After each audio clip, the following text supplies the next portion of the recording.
Buenas tardes, ¿qué tal? ¿Cómo están? A ver, vamos a continuar con el desarrollo de la asignatura. A ver, hoy día nos toca el tipo de cambio. Ya, después viene lo que es inflación y desempleo. Y con eso estaríamos terminando con el curso. Ahora, nos toca ver esto, ¿no? Entonces, vamos a ver qué es el tipo de cambio, ¿no? Listo. Entonces, como saberes previos para que tú puedas investigar, debatir con tus compañeros, ¿no?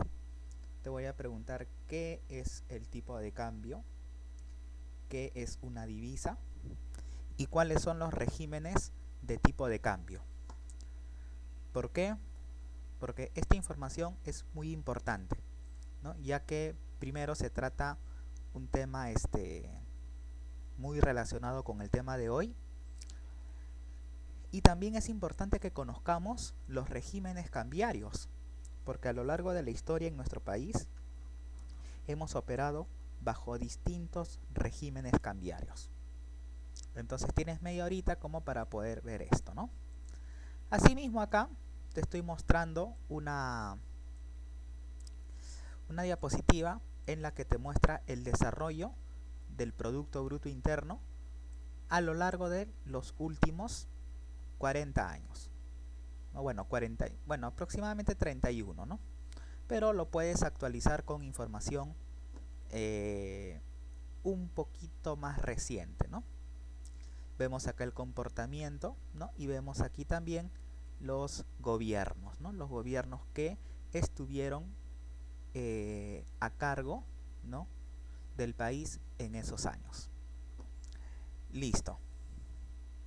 También te especifican los eventos más importantes que ocurrieron en ese entonces, ¿no? Listo. Entonces, ¿qué es el tipo de cambio? El tipo de cambio, como dice en la diapositiva, es el precio de una moneda extranjera en términos de otra. ¿Ya? Ese vendría a ser, o esa vendría a ser la definición de tipo de cambio, ¿no? Entonces vamos a ver acá.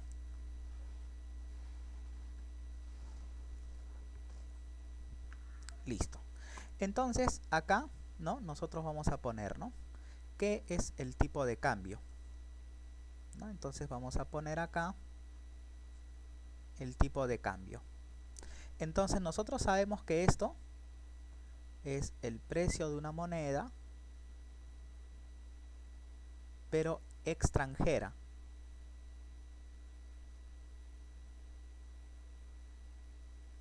En términos de otra.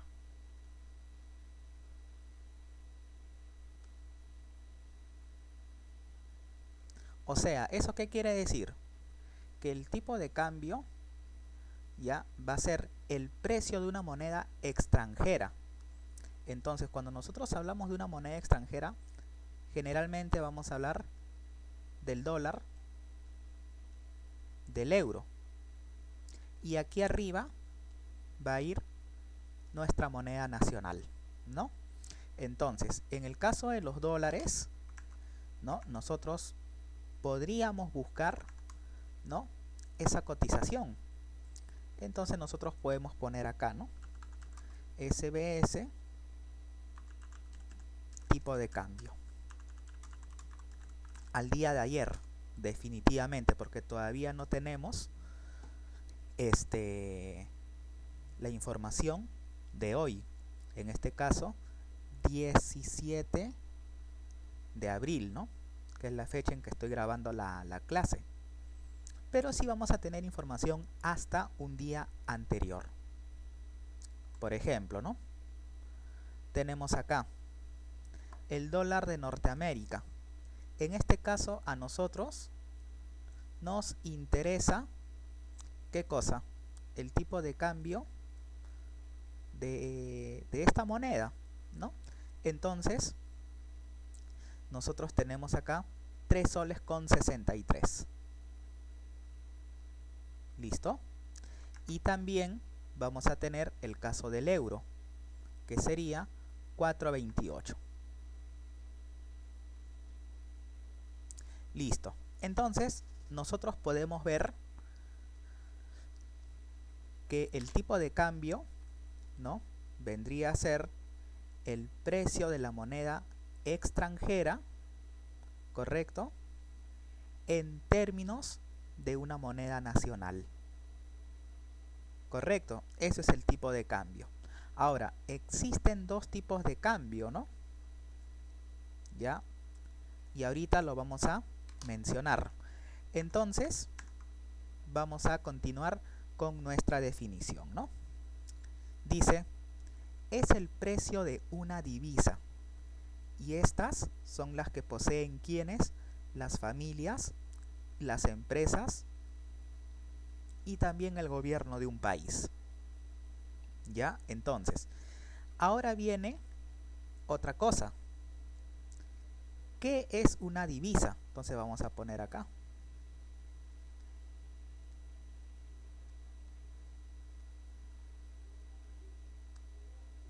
Entonces, cuando nosotros hablamos de divisas, ya, nosotros nos referimos a ¿qué cosa? Nos referimos a una moneda extranjera. Pero no cualquier moneda extranjera.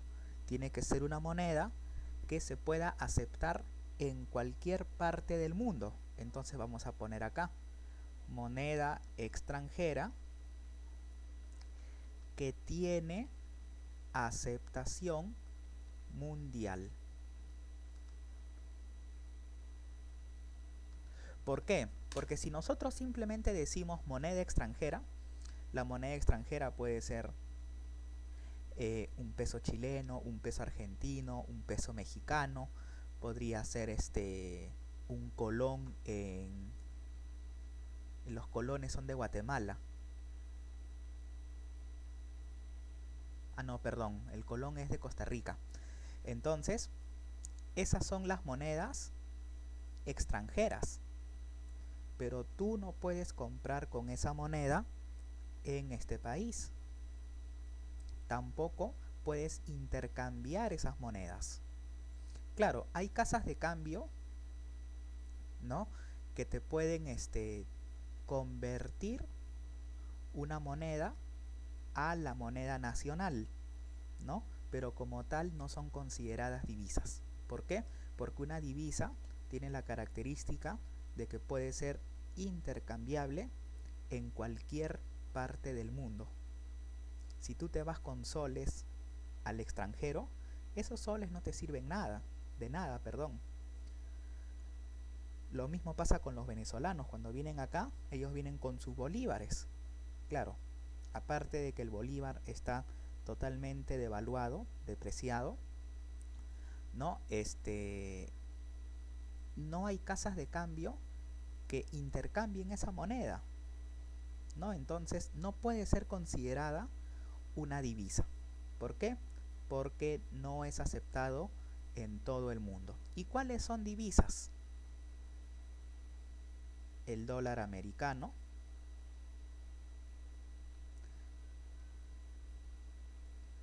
el euro, la libra esterlina, el yen japonés, también tendríamos el renminbi, ya que es el yuan chino, el dólar australiano,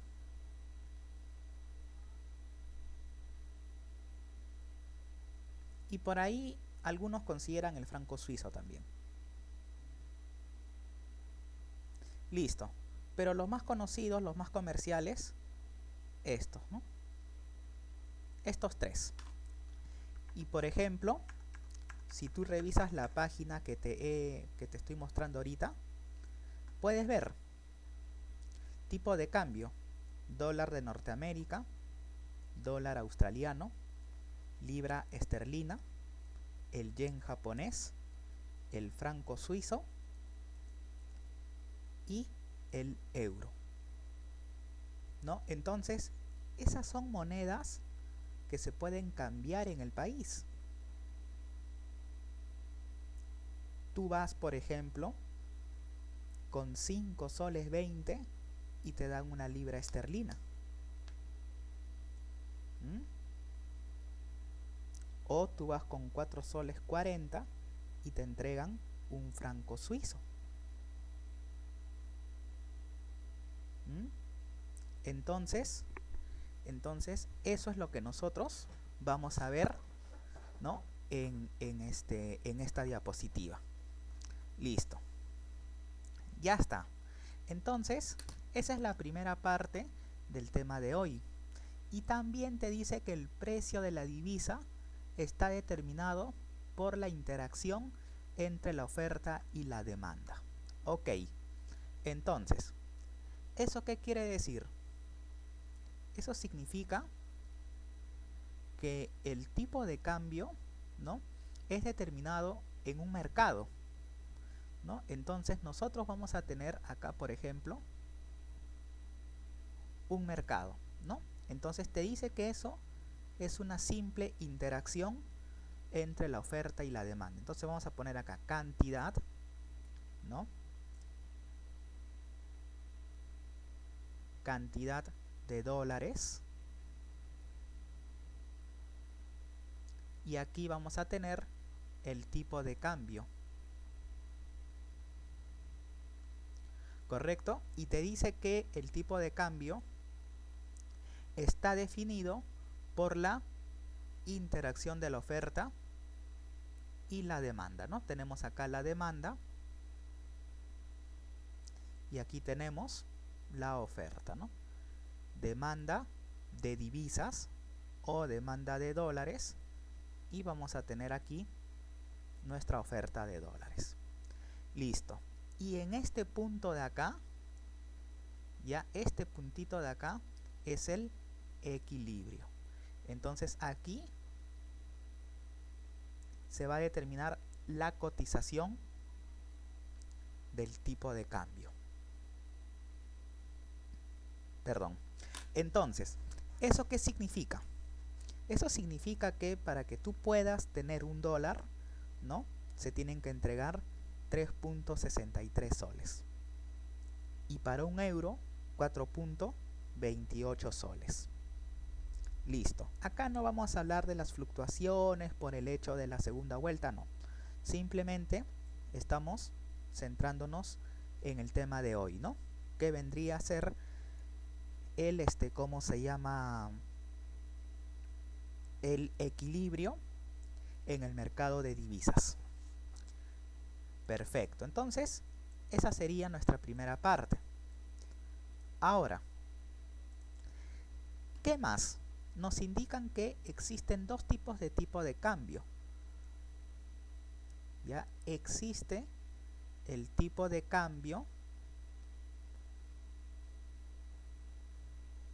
nominal y el tipo de cambio real.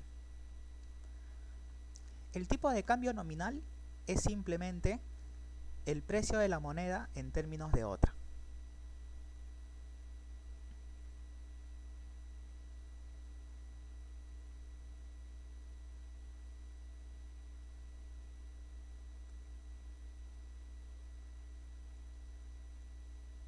Perfecto.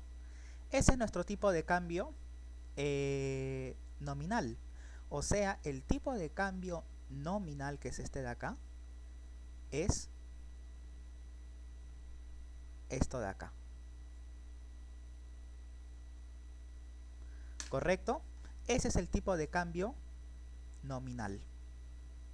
Listo. O sea, lo que nosotros vemos acá, ya, esto es tipo de cambio nominal. ¿Correcto? Pero hay otro tipo de cambio más, que vendría a ser el tipo de cambio real.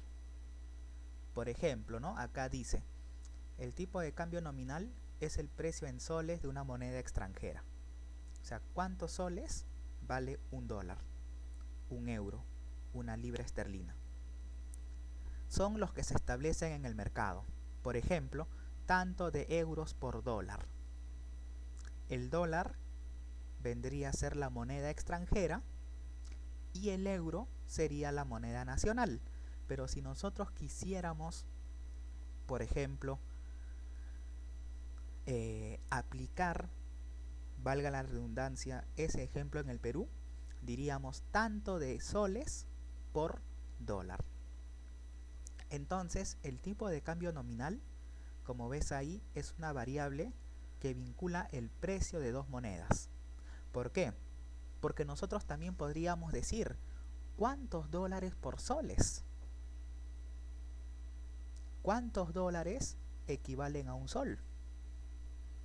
Porque si nosotros sabemos la cotización del dólar en términos de soles, también podríamos determinar la cotización del sol en términos de dólar. Por ejemplo,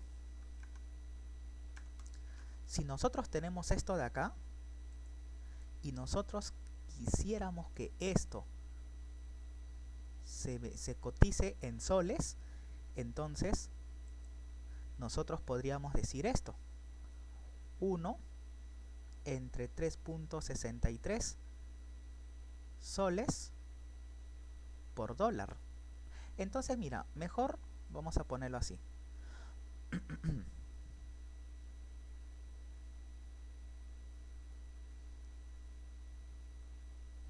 ¿Correcto? Entonces, acá también nosotros podríamos poner 1 entre 1. ¿Y qué vamos a hacer acá? Extremos y medios. Entonces lo único lo que nos quedaría, ¿no?, es encontrar este valor. Listo, 0.2754.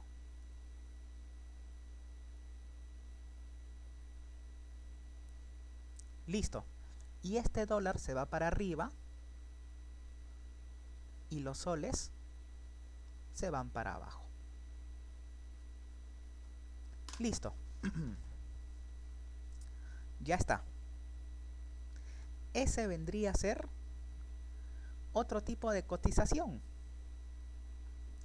¿Por qué? Porque nosotros ahora estamos cotizando la moneda nacional en términos de moneda extranjera. O sea, nosotros decimos cuántas unidades de dólar equivalen a un sol.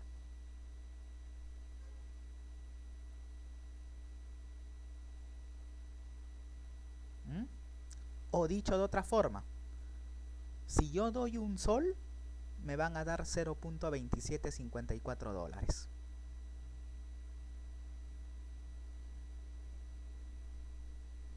¿Te das cuenta? Es diferente. Es diferente. Es una cotización a la inversa. Nada más. Listo. Y el tipo de cambio real mide el grado de competitividad de nuestros productos con respecto a los productos extranjeros. Ah, entonces mira, es diferente. Ya no es igual. O sea, el tipo de cambio real lo que va a medir es qué tan competitivos son nuestros productos con respecto a los productos del exterior. El tipo de cambio real, ¿cómo se calcula? El tipo de cambio nominal por el nivel de precios del exterior y dividir todo entre el nivel de precios internos. Ok, entonces el tipo de cambio real, ¿cómo se va a calcular? Se va a calcular así: tipo de cambio nominal sol por dólares. Pero esto lo vas a multiplicar ¿por qué cosa? Por el nivel de precios del exterior. entre nivel de precios de Perú. Entonces, el tipo de cambio nominal de soles por dólar puede ser calculado de otra forma. El nivel de precios puede ser calculado por el IPC, el índice de precios al consumidor de Estados Unidos, entre el índice de precios al consumidor de Perú. ¿Y qué es lo que ve el IPC? Vamos a ver. Vamos a ver acá. ¿Qué mide el IPC? El índice de precios al consumidor. El precio aproximado de la canasta. Por eso dice acá, el IPC es un índice económico que influye en la vida doméstica. Por ejemplo, el conjunto de bienes y servicios que conforman la cesta de la compra se obtiene básicamente del consumo de las familias. La importancia de cada uno de ellos en el cálculo del IPC está determinado por dicho consumo. Entonces, ¿eso qué quiere decir? Que el IPC de Estados Unidos va a ponderar el precio de la canasta básica o de una canasta, un conjunto de bienes que se consumen en Estados Unidos, y cuánto vale esa canasta, y la vas a comparar con respecto a la canasta peruana. Entonces, ¿eso qué va a hacer? Va a comparar los precios del exterior con los precios de acá, y eso va a determinar ¿qué cosa? Niveles de competitividad. Eso va a permitir que nosotros, correcto, podamos ver qué tan competitivo es nuestro producto con respecto a los productos de afuera. ¿Por qué? Porque nosotros no podríamos comparar en sí solamente dividiendo estas dos cosas. ¿Por qué? Porque si nosotros dividimos IPC contra IPC, entonces estaríamos comparando precios en función a la moneda de cada país. El IPC va a estar en dólares de Estados Unidos y el IPC de Perú en soles. Entonces, ¿yo qué necesito calcular? Necesito calcular el IPC de Estados Unidos en soles. Por eso lo conviertes. Por eso lo conviertes. ¿Ya? Ese es el detalle. ¿Ya? Ese es el detalle. Listo. Muy bien. Entonces, vamos a ver. Listo, dice: las variaciones del tipo de cambio real puede deberse a variaciones en el tipo de cambio nominal o variaciones en los precios de los bienes locales y extranjeros. ¿Por qué? Porque si este tipo de cambio real aumenta, ¿por qué cosas podría aumentar? Podría aumentar por esto. Pero también podría aumentar por esto. ¿Y cómo hago yo que un cociente aumente? Imagínate. 10 entre 5. 2. Ok. Si yo quiero que el resultado, o sea, este 2 aumente, ¿qué puedo hacer? Puedo hacer que esto suba, el numerador. Entonces, puede ocurrir lo primero. 11 entre 5. 2.2. Cumplí el objetivo. Aumentó. se incrementó. Pero también puede ocurrir otra cosa, que el denominador disminuya.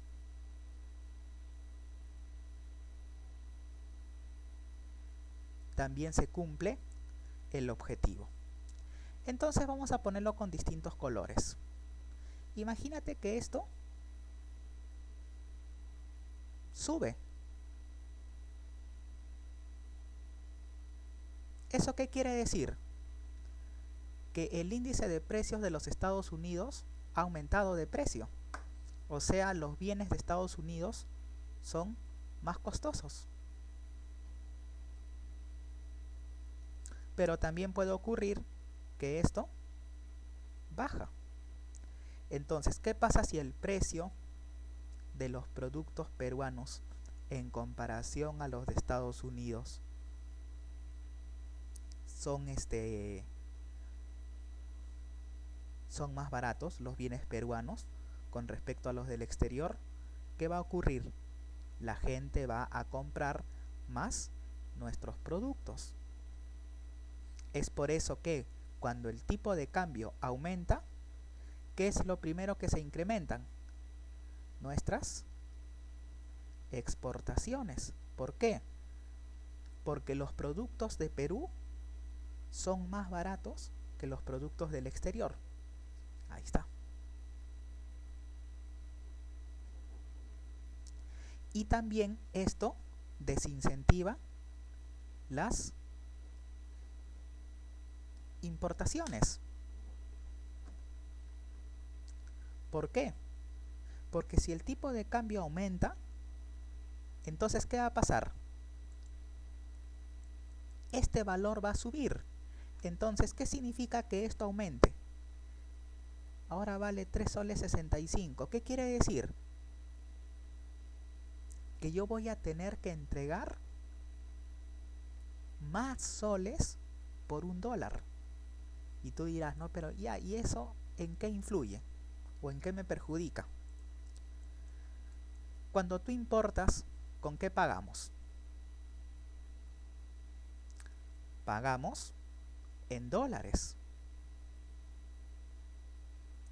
Entonces, ¿qué tienes que hacer? Tienes que comprar dólares. Y para comprar dólares, ¿qué tenemos que hacer? Entregar soles. Entonces, si el tipo de cambio aumenta, ¿qué va a pasar? Yo debo entregar más soles. Y si yo entrego más soles, quiere decir que ese producto que importo me cuesta más.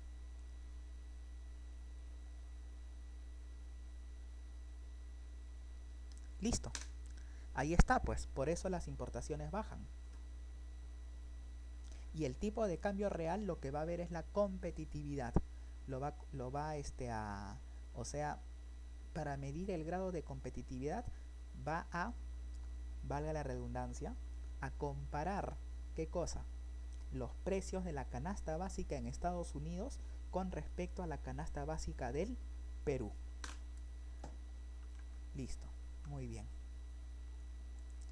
Entonces, sabemos que existen dos tipos de cambio dos tipos de cambio, el nominal y el real. El tipo de cambio nominal es lo que hemos visto acá, ¿no? Listo. Compra, venta, libras esterlinas, franco suizo. Perfecto. Pero en algunos lugares tú no vas a ver compra y venta, tú vas a ver bid y ask. Entonces, ¿a qué nos referimos con tipo de cambio bid y tipo de cambio ask? El tipo de cambio ask es la compra.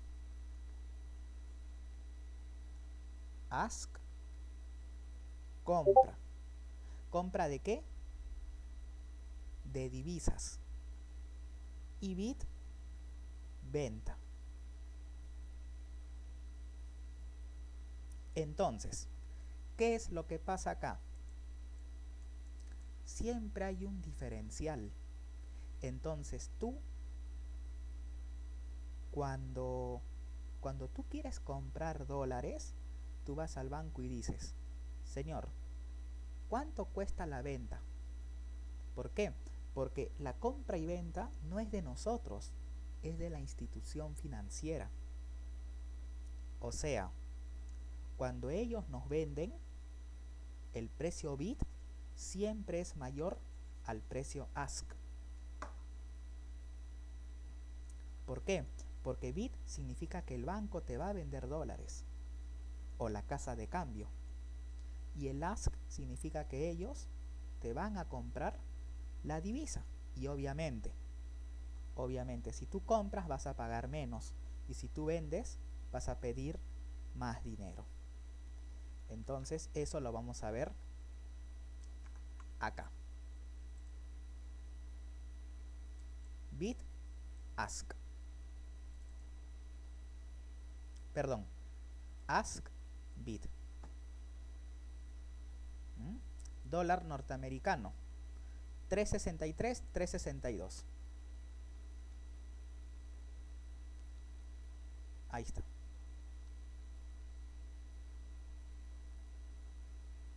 Listo. Ese es el precio ask, que es la compra, y bid, que es venta. Y eso está acá. Bid, venta, ask, compra. ¿Ya? Listo. Muy bien. Entonces también podríamos revisarlo acá, ¿no?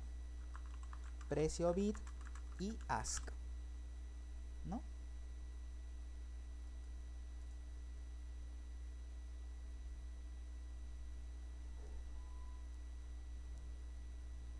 Listo.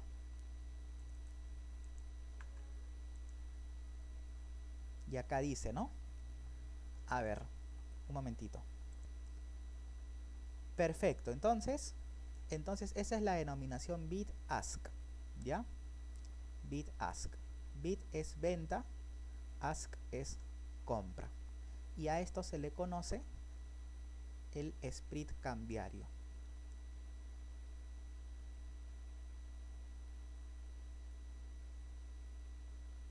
Es simplemente la ganancia que va a obtener el operador por la compra y venta de divisas. ¿Ya? Claro, obviamente, si tú eres un comercializador, un vendedor y comprador de divisas, obviamente si tú vas a comprar divisas para luego venderlas, obviamente tú las vas a comprar más barato y las vas a vender a un precio superior. Listo. Y el tipo de cambio real, ¿no?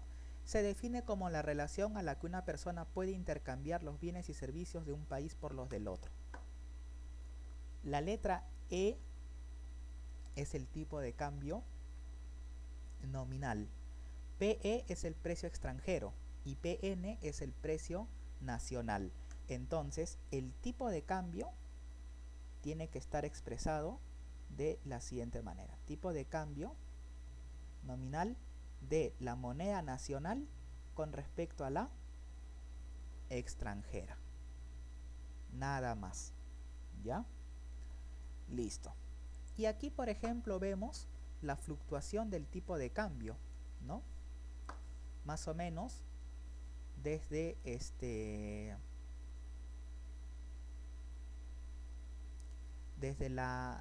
desde el segundo gobierno de Alan García, ¿no? Hasta parte del gobierno de Ollanta Humala, ¿no? Vemos más o menos qué era lo que había pasado con el tipo de cambio, ¿no? El tipo de cambio alcanza su menor valor en diciembre del año 2012, ¿no? Cuando la cotización fue de 2.55 soles por dólar, ¿no? Y en esta época, por ejemplo, ¿uno qué podía hacer? Uno podía comprar dólares. ¿Por qué? Porque la teoría nos indica que el ciclo económico, ¿ya? El ciclo económico siempre nos indica lo siguiente, que todo lo que baja, tarde o temprano tiene que llegar a subir. Entonces, si el tipo de cambio estaba en 2.55 para diciembre del 2012, mira, después de 3 años, mira cuánto ganaron estas personas. O sea, imagínate que tú tengas 2.55 para diciembre del 2012, ¿no? 2.55 por dólar. Entonces, si tú tienes 100.000 dólares y los vendías en diciembre del 2012, tú tenías 255.000 soles. Pero si tú los vendías después de 3 años, la cotización estaba en 3.30. Igualito, imagínate que tú guardabas esos 100.000 dólares en un banco. O imagínate que los tienes debajo de tu colchón, en tu cama. 330.000 soles. ¿Mm? ¿Y eso cuánto es en porcentaje?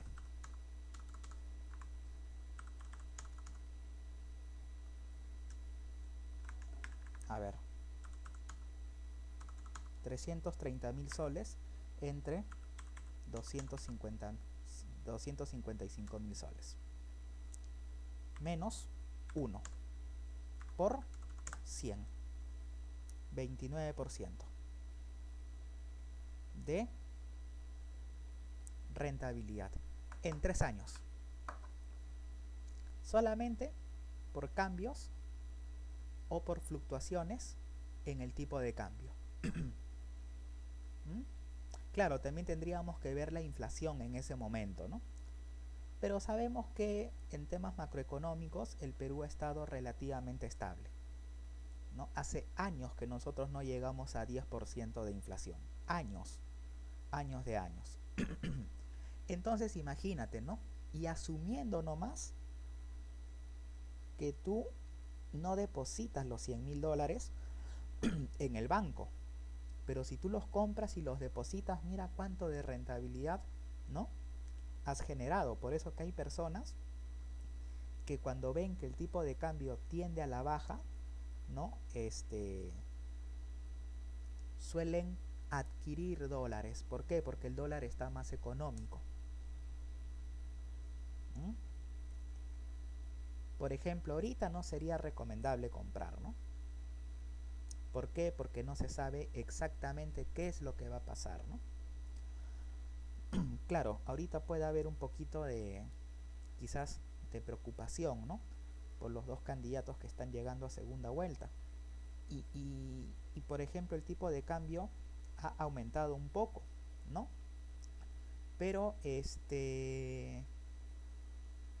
yo creo, ¿no?, que el tipo de cambio se va a mantener estable por un pequeño tiempo, ¿no? No van a haber fluctuaciones tan bruscas, dependiendo también de cómo le va a los candidatos, ¿no?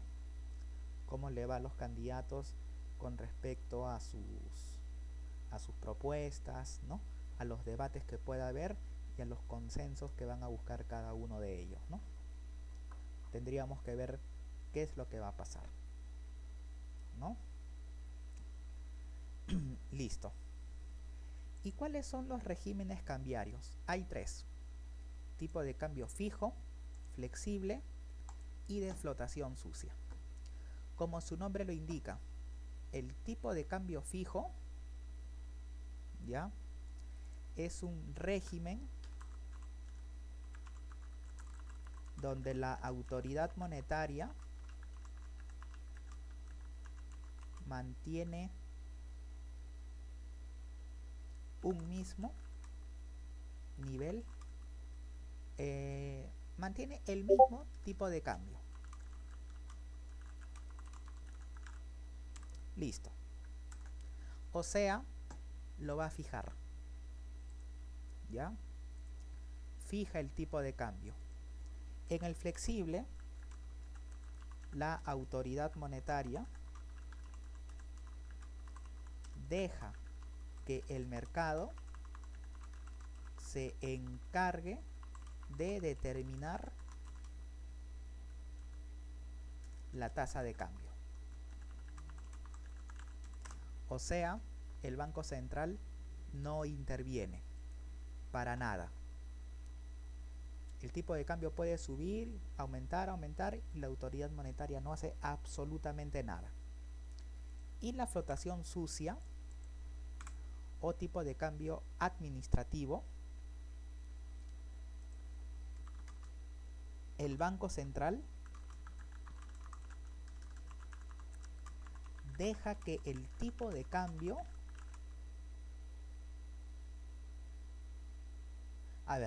deja que el mercado se encargue de, deja que el mercado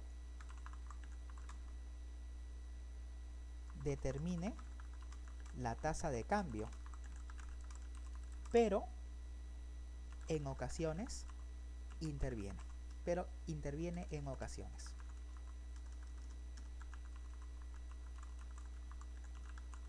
¿Eso qué quiere decir?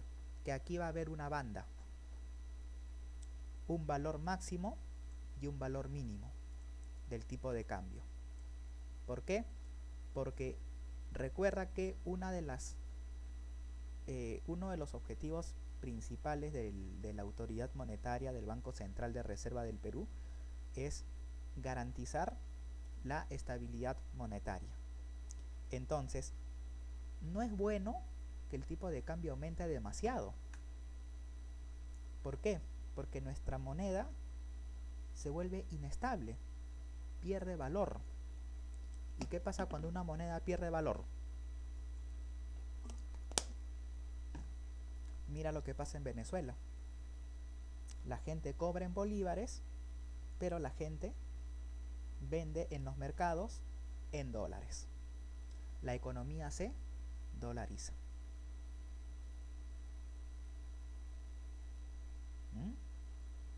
Entonces no nos conviene eso. Por eso no es bueno dejar que el tipo de cambio aumente. Porque si aumenta demasiado, ¿qué hago yo? No me conviene.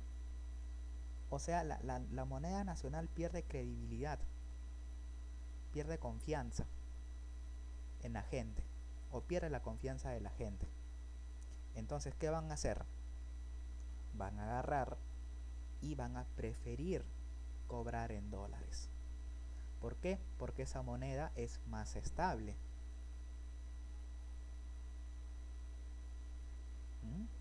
Es por eso que el Banco Central establece una banda. ¿Para qué? Para que mientras el tipo de cambio se mantenga dentro de ese rango, el Banco Central no interviene. Pero una vez que el tipo de cambio se comienza a disparar, como dice, o empieza a aumentar de forma significativa, como pasó acá, ¿qué podría hacer la autoridad monetaria? Correcto. Interviene y hace que el tipo de cambio se reduzca. ¿Y por qué? Porque eso no es bueno. No es bueno porque si el tipo de cambio aumenta bastante, ¿qué es lo primero que va a pasar? Los bienes importados se van a encarecer. Y si los bienes importados se encarecen, ¿qué va a pasar? Nosotros no vamos a poder importar máquinas, porque las máquinas van a costar más. Y si ustedes traen máquinas, ¿qué es lo primero que se va a elevar? Nuestros costos de producción. Yo ya te enseñé en microeconomía. Si los costos de producción se incrementan, ¿qué va a pasar con mi precio de venta? Se va a incrementar también. Y si los precios aumentan a lo largo del tiempo, ¿de qué fenómeno hablamos? Inflación. Listo. Entonces, acá tenemos las diferencias entre el tipo de cambio fijo y el tipo de cambio variable o libre, ¿ya? Listo. Entonces, en el tipo de cambio fijo, ¿qué es lo que va a pasar? Ya va a pasar lo siguiente. Vamos a tener esto. Aquí vamos a tener la demanda, la oferta, ¿no?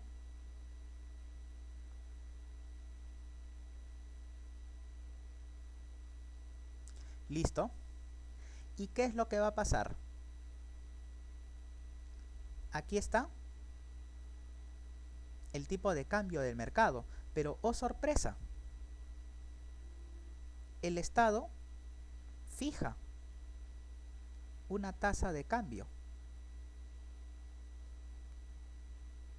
un tipo de cambio fijo. Entonces, ¿qué va a pasar? La autoridad monetaria tiene que trabajar con los dólares que tiene y ver si hay ¿cómo se llama? Una tendencia a la baja del tipo de cambio, va a intervenir. ¿Por qué? Porque él no quiere que el tipo de cambio suba ni baje. Lo tiene que mantener en este nivel.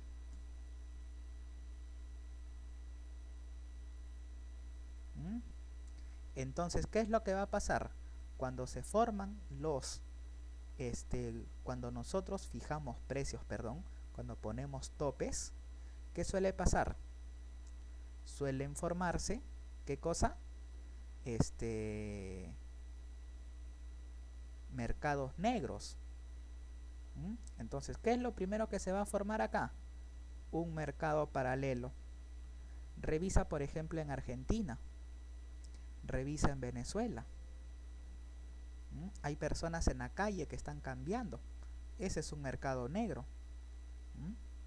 Entonces, compran los dólares, los poquitos dólares que hay, y los revenden. Este es el tipo de cambio de mercado negro. Listo. Sencillo. Ese es el detalle, se forman los mercados negros. ¿Y quién es el perjudicado? Nosotros. Nosotros somos los perjudicados. Y llegado el momento, ¿qué es lo que va a pasar? La autoridad monetaria pierde autonomía. Porque cualquier cosa que pase con su moneda, como estamos fijando una tasa de cambio, nosotros necesitamos dólares. ¿Y quién es la única autoridad autorizada para emitir dólares? Sería el Banco Central de los Estados Unidos. Entonces perdemos cierta autonomía. ¿Ya? Listo. Y en el tipo de cambio flexible o libre, ¿qué es lo que va a pasar? La autoridad monetaria deja que el tipo de cambio sea determinado por la interacción de la oferta y la demanda. Este es el tipo de cambio fijo. ¿Y qué pasa en el tipo de cambio flexible? Ya, ok, ocurre esto. Listo.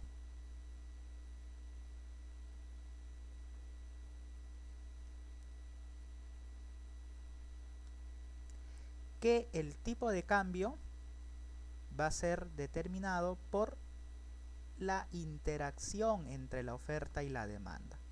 O sea, vamos a tener acá un primer equilibrio.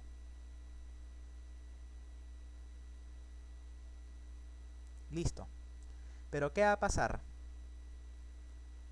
Puede haber una expansión de la demanda. Hace que el tipo de cambio se dispare. Ahí está. Tipo de cambio 2. Pero también puede ocurrir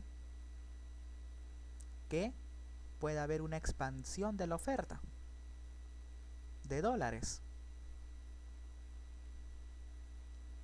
y el tipo de cambio vuelve a caer. Pero si hay constantes incrementos de la demanda, el tipo de cambio aumenta. ¿Y qué hace el Banco Central? Nada. ¿No ves que estás operando bajo un régimen de tipo de cambio flexible? O sea que ahí el Estado lo que hace es dejar que el mercado se encargue de determinar el tipo de cambio. Y ese es el problema. ¿Por qué? Porque si el tipo de cambio aumenta demasiado, ya sabes lo que puede ocurrir. Simple.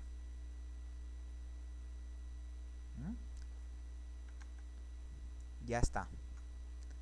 Y el tipo de cambio administrado o de flotación sucia es aquel en donde la autoridad monetaria deja que el tipo de cambio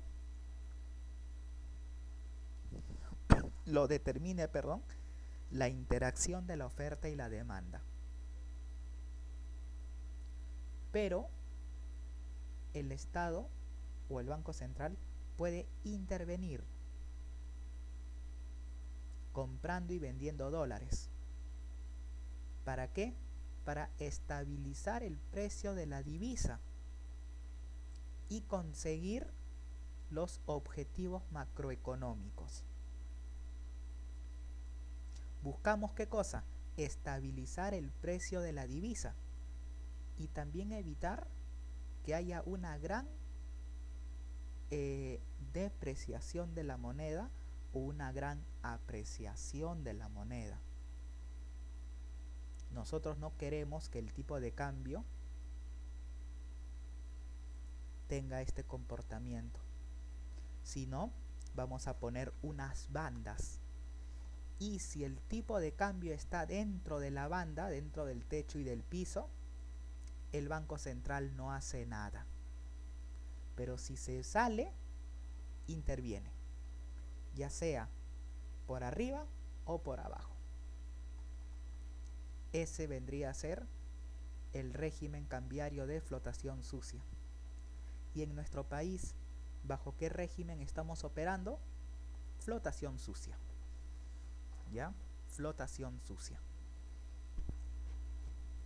Por ejemplo, ¿no? Dice, un ejemplo de régimen de flotación sucia es el que dirige el Banco Central de Reserva del Perú. Que interviene el mercado cambiario para evitar fuertes fluctuaciones. ¿Y con qué lo hace? Con los dólares. ¿Y los dólares de dónde salen? De las reservas internacionales netas. ¿Y de quién es el dinero? O sea, ¿de quién son las reservas internacionales netas? Del Banco Central. No es el dinero de los peruanos. ¿Ya? Utilizando distintos instrumentos como la compra y venta directa de moneda extranjera. Es una de las operaciones. ¿Ya? Esas son operaciones de mercado abierto, donde compra y vende dólares. También para estabilizar el precio de la moneda y para estabilizar también el valor de la divisa. Porque al Banco Central no le conviene que el tipo de cambio aumente de manera desmedida. Así, según consta en los registros oficiales del BCR, durante los 4 primeros meses del 2008, mira, el mayor crecimiento económico que hemos obtenido, 2008. ¿Qué es lo que dice?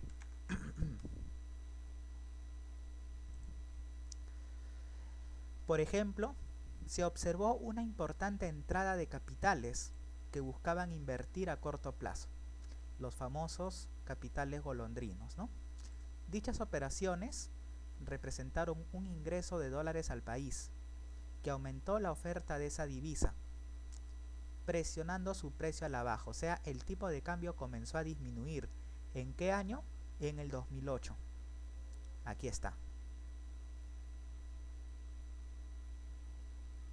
¿Ya? año 2008. Entonces hubo una gran entrada, o sea, posiblemente si el Banco Central no hubiera tomado esas medidas, el tipo de cambio acá hubiera caído. Y mejor dicho, mira, cayó. Hubo una presión a la baja. Pero ¿qué hizo el Banco Central? Compró dólares. ¿Para qué? Para que el dólar sea escaso. Y todo producto que sea escaso vale más. Dichas operaciones, dice, representaron un ingreso de dólares al país que incrementó la oferta de esa divisa, presionando su precio a la baja.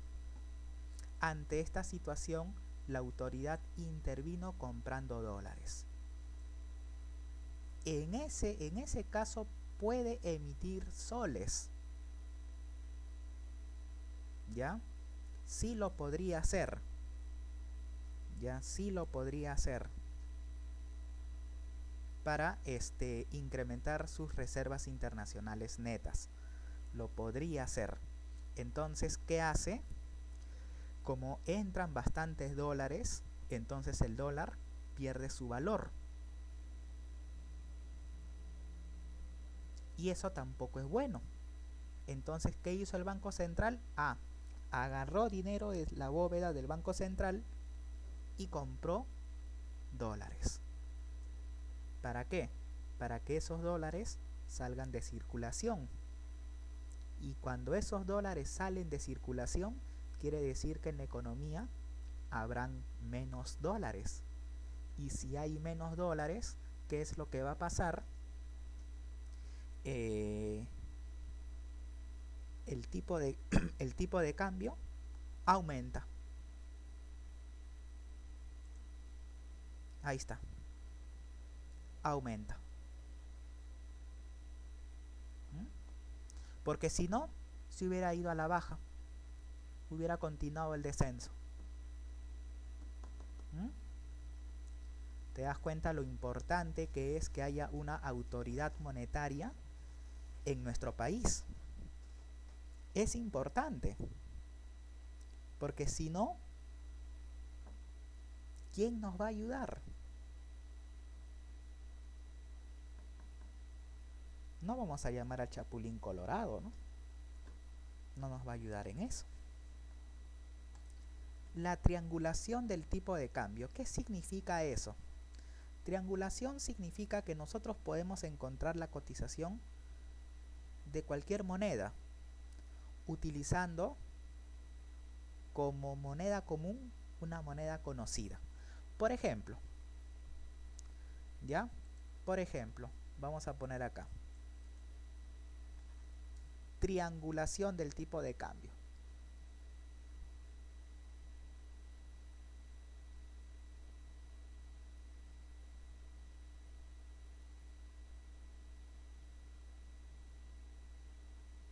Listo. ¿Qué significa? Que yo voy a tener esto de acá. El tipo de cambio de la moneda A con respecto a C. ¿Sí? ¿Y cómo lo voy a hacer? Bueno, yo voy a multiplicar un tipo de cambio de la moneda A con respecto a la B por el tipo de cambio de B con respecto a C. Es como que tú tengas esto. A entre C es igual a A entre B por B entre C. ¿Correcto? Entonces, mira, vamos a utilizar como ejemplo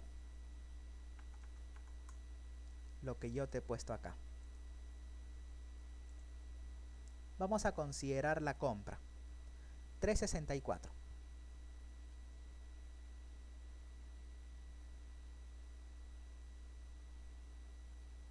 Y vamos a considerar el tipo de cambio soles, libra esterlina. 4.93. Y yo te puedo preguntar, ¿cuál será o sería la cotización de la libra esterlina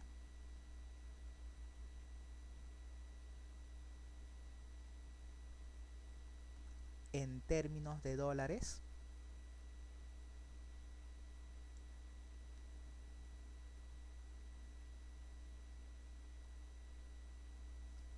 Entonces, ¿qué es lo que te estoy pidiendo? Yo te estoy pidiendo lo siguiente: el tipo de cambio de dólares por libra esterlina. Entonces, ¿yo qué voy a hacer? Ok, voy a tomar el tipo de cambio de dólares por soles por el tipo de cambio de soles por libra esterlina. Listo. Entonces, con esta información voy a hacer ese cálculo. Pero yo acá tengo soles, dólares, soles. Y yo acá tengo soles, dólares. Ok. Entonces, podemos calcular ese tipo de cambio. Tipo de cambio dólares por soles, ¿a qué será igual? A 1 entre 3.64. Listo. Entonces sería 1 entre 3.64. 0.2747. Dólares por sol. Entonces, una vez que nosotros tenemos esta información, pues vamos a calcular.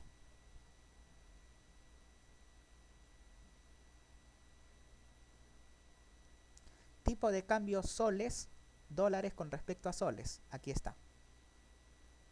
0.2747 dólares por soles.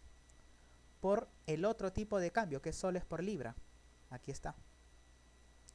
4.93 soles por libra esterlina. ¿Qué hacemos? Eliminamos estos soles.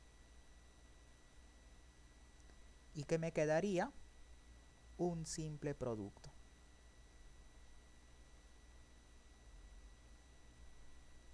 $0.2747 por 4.93. Entonces esto lo multiplicamos con 4.93.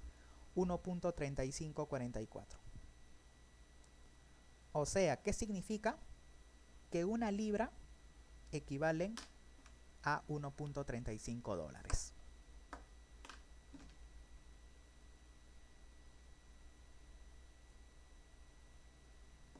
Eso es.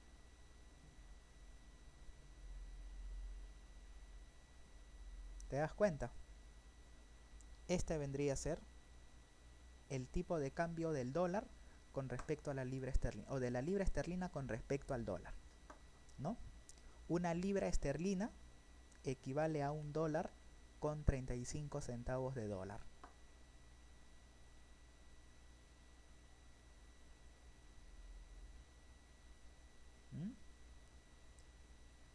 ¿Viste, no? Ahí está. Si tú gustas, lo puedes calcular. También lo puedes haber hecho de esa forma, o también lo pudiste haber hecho como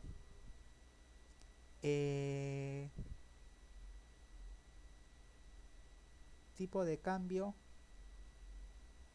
soles libras. Un ratito.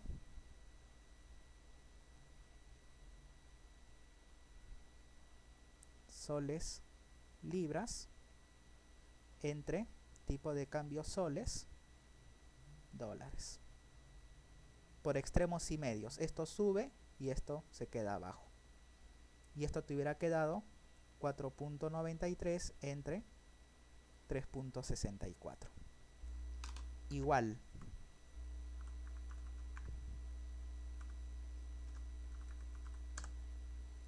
$1.35.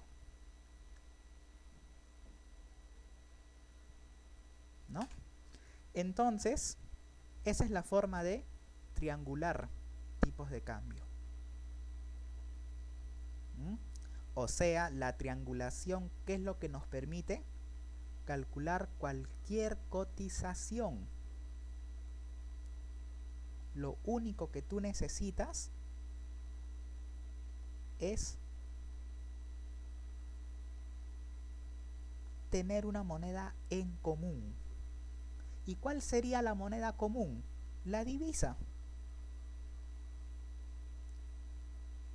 Si tú quieres saber cuántos pesos argentinos equivalen a un sol, trabaja con el tipo de cambio de Perú y con el tipo de cambio de Argentina. Y tienes las cotizaciones.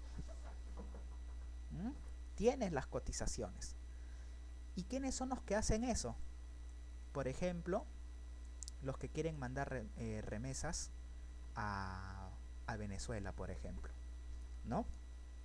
¿Ellos qué hacen? Entregan soles y en Venezuela les llegan bolívares. ¿Qué hacen? Una simple triangulación. ¿Y saben cuántos bolívares te van a dar por un sol? ¿Qué necesitarías? El tipo de cambio. Nada más. Ya tienes el tipo de cambio de Perú del día de ayer. Tendrías que buscar, ¿no?, el tipo de cambio de Venezuela del día de ayer, ¿no? Por ejemplo, esta cotización es de... ya está actualizado ya. Es de hoy día.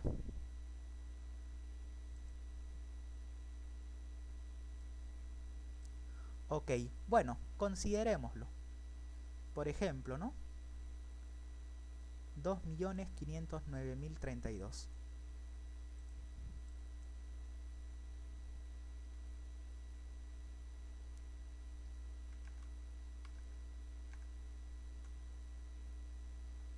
$509.032.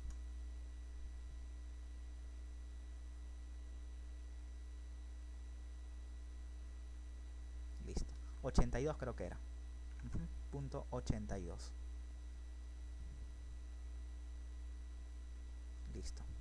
Eso es hoy día, ¿no?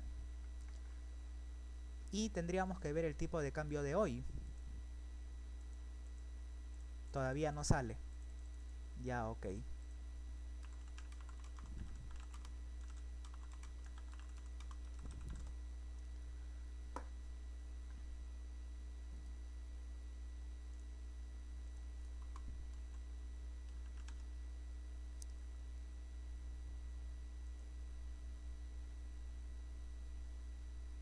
Ok.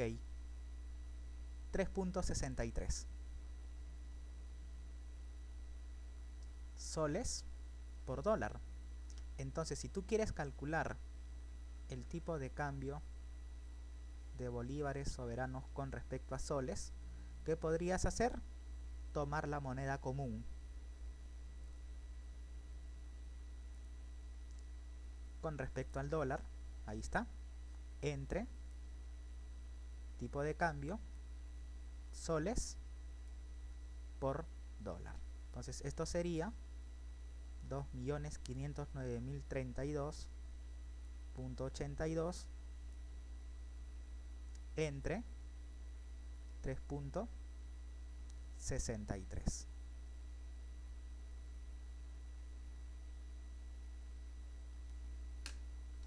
Y con eso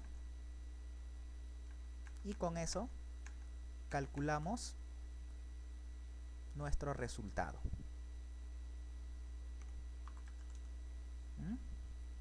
Sería 2.509.032.82 entre 3.63. 691.193. bolívares por sol.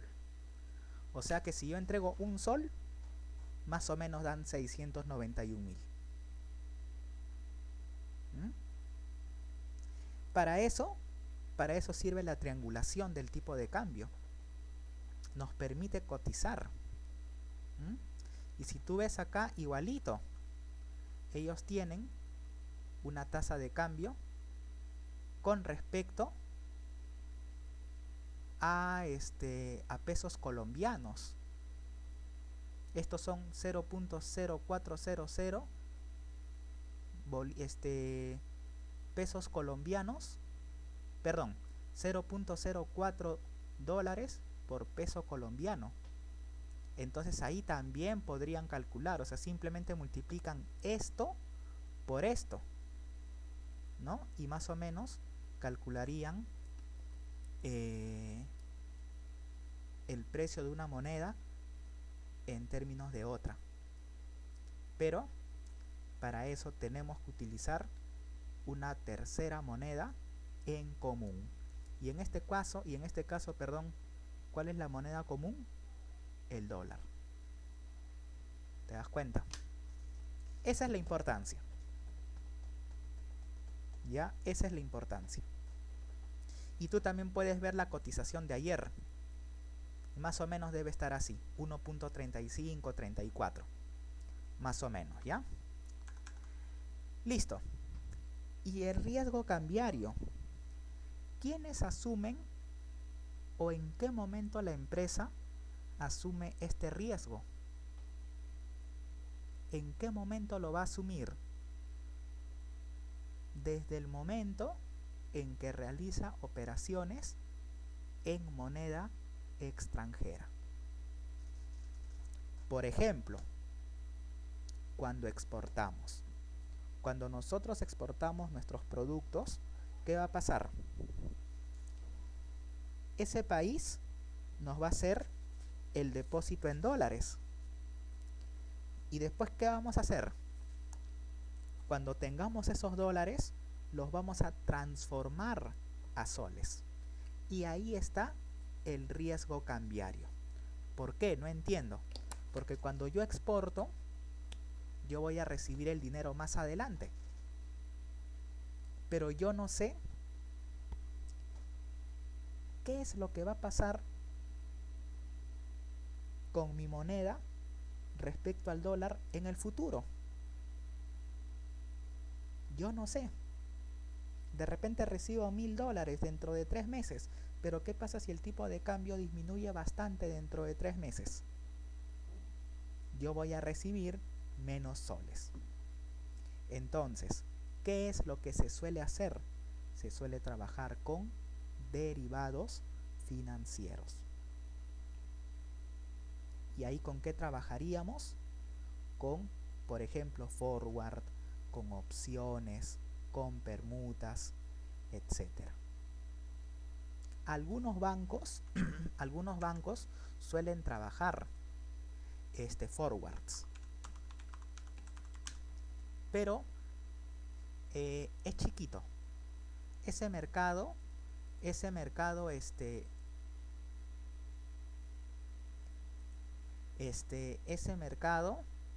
suele ser muy chiquito todavía. Si tu empresa va a recibir o realizar pagos en una fecha futura en moneda extranjera, no estarás expuesto a las variaciones del tipo de cambio. Ahí está. Ese es el forward, un contrato entre dos partes en donde acuerdan ¿qué cosa? El tipo de cambio en una fecha a futuro. Por ejemplo,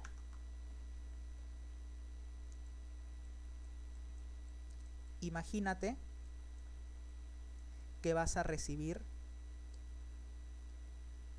$100.000 dentro de 3 meses. Entonces tú pactas una tasa de cambio forward. Imagínate, tú dices ya 3.66. ¿Eso qué quiere decir? Que esa tasa a 3 meses va a permanecer constante. O sea, tú ya aseguraste esta tasa de cambio. O sea, tú sabes que dentro de 3 meses tú vas a recibir 366.000 soles. Pero dentro de 90 días. Pero dentro de 90 días pueden ocurrir dos escenarios. Que dentro de 90 días, ¿qué puede pasar? Que el tipo de cambio del mercado sea 3.67. O sea que pudiste haber recibido 367.000 soles. O que el tipo de cambio sea 3.65. Pudiste haber recibido 365.000 soles. Pero, cuando tú estableces el forward o cuando tú lo pactas, tú aseguras esta tasa. O sea, ya no te interesa lo que pase en el mercado.